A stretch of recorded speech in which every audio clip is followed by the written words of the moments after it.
नमस्कार विद्यार्थी मित्रांनो, आज आपण इयत्ता 6वीचा सामान्य विज्ञान इयत्ता 6वीचा 12वा धडा पाहणार आहोत। त्याचा अर्धा भाग आपला झाला होता, आता दुसरा भाग चालू आहे। तर आपण काय पाहत होतो, तर तरफ पाहिलं होतं। तरफ म्हणजे काय, तरफ कसा असतो आणि त्याचे भाग कोणते कोणते आहेत। तर बल, टेको आणि भार यांच्या स्थानावर तर्फेचे 3 प्रकार पडतात। तर आता तर्फेचे आपल्याला प्रकार पाहायचे आहेत। त्याचे 3 प्रकार पडत आहेत। त्याच्यावरून त्याचे बल कोणता आहे, टेको आणि भार याच्या स्थितीवरून, याच्या स्थानावरून काय पडतात, त्याचे 3 प्रकार पडतात। तर तर्फेचा पहिला प्रकार आहे। तर्फेच्या पहिल्या प्रकारात टेकूमध्ये असतो व एका टोकाला भार तर दुसऱ्या टोकाला बल असते। या पहिल्या प्रकारामध्ये काय असतं, पहिला प्रकार काय म्हणणार आपण, ज्या तर्फेमध्ये टेकू हा कुठं असतो, मध्यभागी असतो, मध्ये असतो सेंटरला, आणि एका साईडला भार असतो आणि एका साईडला बल असते। अशा हे जो भाग आहे किंवा हा जो प्रकार आहे तो पहिला प्रकार आहे तर्फेचा।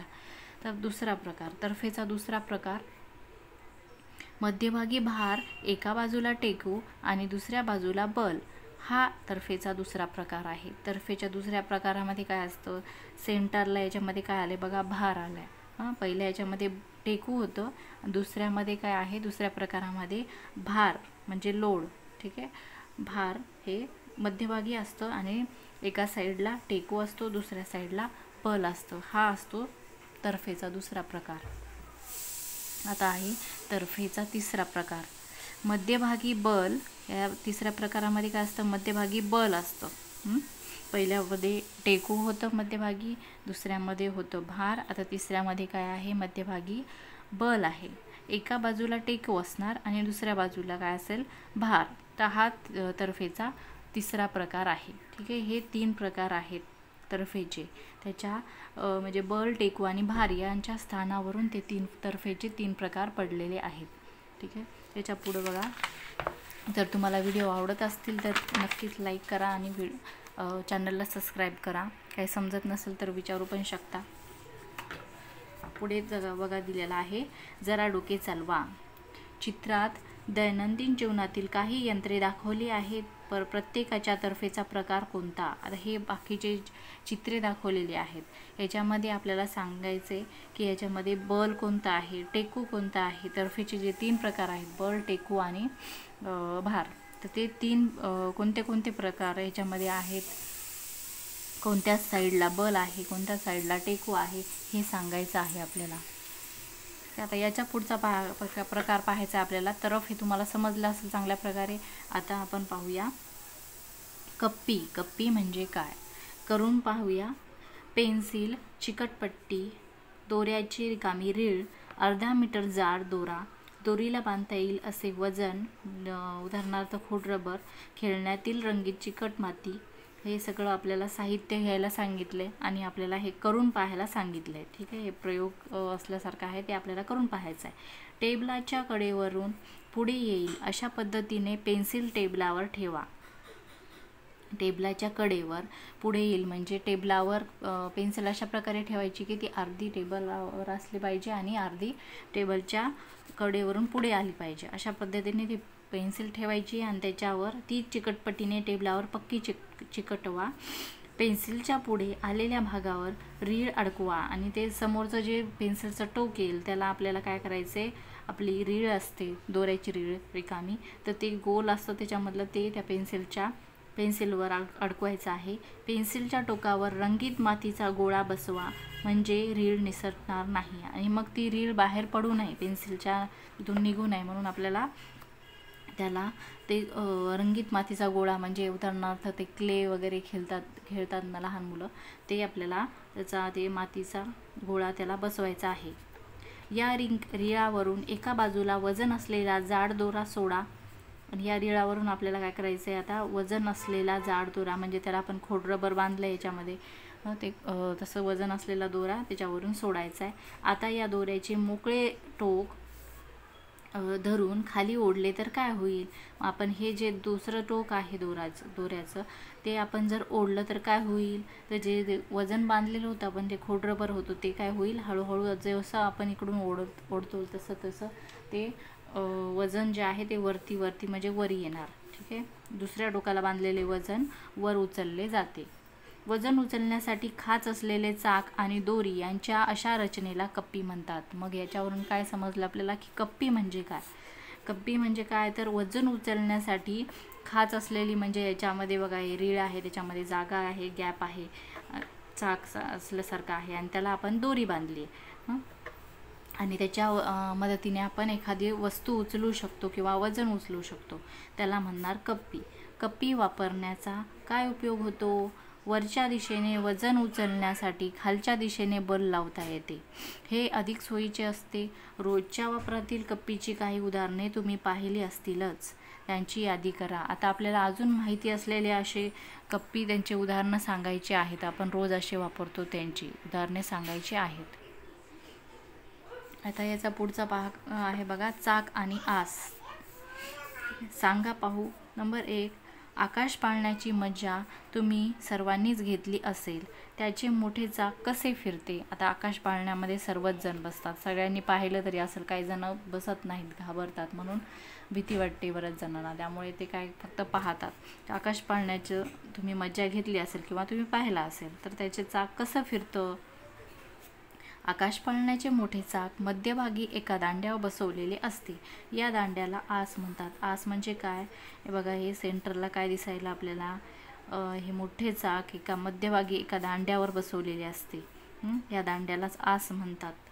हे असं लांब दांडा असतो, त्याच्यावर बसवलेलं असतं, ह्याला आस म्हणतात. विजेच्या साह्याने आस फिरू लागला की त्यावर बसवलेले चाकही फिरते. म्हणजे आपण त्यांनी इलेक्ट्रिसिटी तिथले लाईट चालू केल्यानंतर, बटन चालू केल्यानंतर काय होतं, त्याची आस फिरू लागते आणि त्याच्यानंतर मग ते चाकही फिरायला सुरू होते. आस आणि चाक ही जोडी एक साधे यंत्र आहे.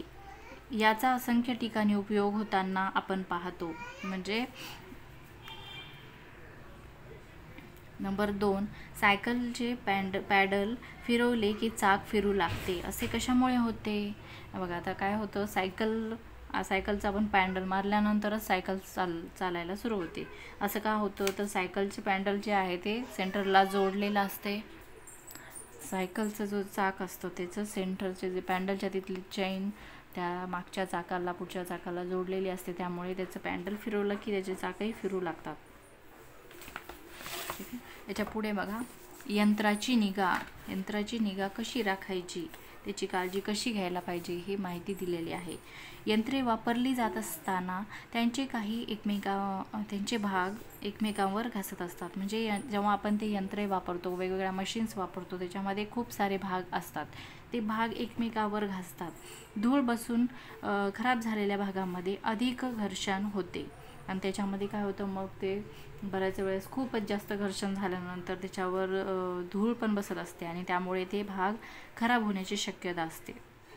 हवामानाच्या परिणामाने काही भाग गंजतात. असे भाग घासले जाऊन त्यांची झीज होते. त्याच्या मग काय होतं, बऱ्याच वेळेस वातावरण खराब असतं, पाऊस, ऊन, वारा, याच्यामुळे काय होत असतं, त्याच्यातले काही पार्ट जे असतात, काही भाग असतात, ते गंजतात आणि त्यामुळे त्यांची झीज होते. त्यामुळे यंत्रे निकामी होतात, म्हणजे आपण जास्त त्याचा उपयोग करू शकत नाहीत, खराब होऊ शकतात. तर हे टाळण्यासाठी त्यांची काळजी घेणे महत्त्वाचं असतं. यंत्राची निगा राखताना त्यांचे सर्व भाग पुसून स्वच्छ केले जातात. एकमेकांवर घासल्या जाणाऱ्या भागात वंगण सोडतात, जेणेकरून त्यांच्यामधील घर्षण कमी होऊन त्यांची झीज कमी होईल. तर काय केलं जातं, त्या मशीन्स जे आहेत, ते यंत्र आहेत, त्यांची निगा राखण्यासाठी त्यांना नेहमी स्वच्छ केलं जातं.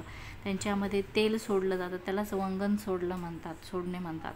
वंगण म्हणजे तेल सोडल्यानंतर त्यांच्यामध्ये वंगण सोडलं असं म्हणणार. वापरात नसताना त्यावर धूळ बसू नये म्हणून यंत्रे झाकून ठेवली जातात. हवामानाचा परिणाम होऊ नये म्हणून यंत्रातील धातूंपासून बनलेल्या भागावर रंग दिला जातो आणि यंत्रे कोरडी राहतील याची दक्षता घेतली जाते. यंत्रे अजून काय केलं जातं, ते यंत्रे जे आहेत ते खराब होऊ नयेत, हवामानाचा त्याच्यावर परिणाम होऊ नये म्हणून त्याला कलर दिला जातो, पेंट केला जातो आणि त्यामुळे ती काय होतात, पाण्याने भिजत नाहीत आणि खराबसुद्धा होत नाहीत। माहीत आहे का तुम्हाला, मोठमोठ्या कारखान्यात यंत्राची देखभाल व निगा राखण्यासाठी एक स्वतंत्र विभाग असतो। ठराविक कालावधीसाठी कारखाने बंद ठेवून तेथील यंत्राची निगा राखली जाते। आता मोठे मोठे जे कारखाने आहेत त्याच्यामध्ये यंत्राची देखभाल करण्यासाठी काय केलं जातं, एक वेगळा स्वतंत्र भाग असतो, म्हणजेच गोडाऊन वगैरे असतात, त्यामध्ये ते यंत्र ठेवली जातात, त्या ठिकाणी यंत्राची निगा काळजी घेतली जाते। हे नेहमी लक्षात ठेवा, यंत्राची निगा राखली नाही तर गरजेच्या वेळी ती उपयोगात येणार नाहीत आणि यंत्रे कशी हाताळावीत याची माहिती घेऊन अपघात होणार नाही याची काळजी घ्यावी। म्हणजे जर आपल्याला त्या यंत्राची माहितीच नसेल आणि ते आपण वापरायला सुरू केलं, पण एखाद्या वेळेस आपलं त्याच्यासोबत काय अपघात होऊ शकतो, एखाद्या मशीनमध्ये आपला हातसुद्धा जाऊ शकतो, काही पण होऊ शकतं, त्याच्यामध्ये ॲक्सिडेंट्स होऊ शकतात एखादे, त्यामुळे त्याची आपण पूर्ण माहिती घेतली पाहिजे आणि त्याच्यानंतर ते यंत्र वापरायला पाहिजे। आपण काय शिकलो, ह्या पूर्ण धड्यामध्ये आपण काय शिकलो आहे, पहिला पॉईंट आहे श्रम कमी व्हावे, कमी वेळात अधिक काम व्हावे यासाठी यंत्रे वापरली जातात। नंबर 2, काही यंत्रे साधी तर काही गुंतागुंतीची असतात। नंबर 3, उतरण, पाचर तर रफ, कप्पी, चाक ही साधी यंत्रे आहेत। ही सगळी आपण साधी यंत्राची उदाहरणे पाहिलेली आहेत, पूर्ण धड्यामध्ये याच्याविषयी आपल्याला माहिती दिलेली आहे। नंबर 4 पॉईंट आहे बल, भार, टेकू यांच्या स्थानावरून तर्फेचे 3 प्रकार पडतात। तर्फेचे 3 प्रकार बल, भार आणि टेकू यांच्यावरून पडतात। नंबर 5 आहे यंत्रे कार्यक्षम राहावीत म्हणून त्यांची योग्य ती काळजी घ्यावी। म्हणजे यंत्रांची काळजी नेहमी घ्यायला पाहिजे, जर आपण ते नेहमी वापरात आपल्याला आणायचं असेल तर त्याची काळजी घेणे खूप गरजेचे असते। ठीक आहे, अशा प्रकारे आपल्याला हा पाठ संपलेला आहे। ठीक आहे, याच्या पुढचा भाग आपण याच्या पुढचा जो धडा आहे तो आपण पुढच्या भागामध्ये पाहणार आहोत। ठीक आहे, व्हिडिओ आवडला असल्यास लाईक करा, व्हिडिओला लाईक करा आणि चॅनलला सबस्क्राईब करा। काही समजत नसेल तर कमेंट करून सांगा। ठीक आहे, व्हिडिओ बघितल्याबद्दल धन्यवाद।